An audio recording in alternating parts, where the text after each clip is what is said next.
Hey everybody, I have been tinkering and messing around with my 1997 wired remote R2D2, right?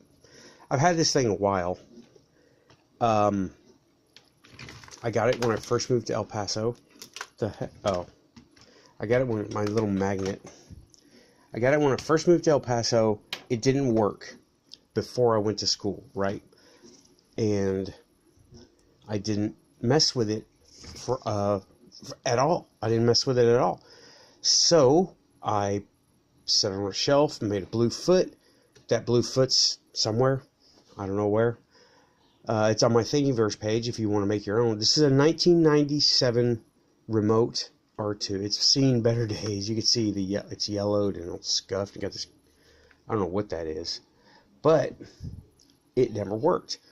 Okay, I did some basic troubleshooting, cleaned the battery contacts, made sure all the things were soldered in correctly. I took it all apart, and they were. So I popped batteries back into it, and okay, it doesn't roll because the gear on the end of the motor, it just has a little 6-volt motor. It's a 6-volt system. The gear on the end of the motor slides off of the shaft, slides off the end of the shaft, and I don't have any of the little clips to put on that small of a shaft. I don't have any clips at all. I need to get some. And the dome won't turn because of the same problem in a different location. A gear is slipping. You can hear it. You can hear the motor. You can hear the motor spin, but the gear is not engaging any of the gears on the inside. It has a lot of gears, and when it's up to speed, it goes forward and it curves backwards. And one of the wheels are dry rotted, so it's about to fall off. I need to probably visit a hobby shop or do something, find some parts for this mug and some retaining clips. But it makes all the movie noises. I know you could probably hear it as it moves forward. It just, like if I sit on it, it's forward and backward. Forward. It would be rolling forward if it wasn't. Yeah, see, you hear that? It's vibrating, and I think that little gear is sliding even further off.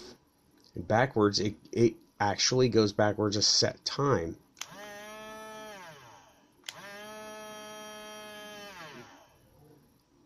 I think, or it's just that this thing has a spring in it that returns this little button to an on switch underneath it. Yeah, I think the spring is just weak. Oh well. 1997, it's seen better days, like I said, all the yellowing, and the foot is from a different one. I found it later. The dome doesn't have its silver paint anymore, and, well, I'll get back to it when I find a parts place for it. I don't want to go, on the internet, because why? I might just replace all the guts. I'm getting really turned on by Arduino, $5 and $10 computers to do most of everything I could think of. So, for devices, not like play videos on a 70-inch screen or anything. I don't want to do any of that stuff. I want to make things move and go, and this is fun. So that's my R2. This time I've got I just recovered a bunch of my R2s, and I'm a big Droid fan because they're machines, they're modular, parts interchange from one to the other. And when I say modular, one droid fits all droid sockets fits all droids. So these are astromechs. That's something else I love about droids.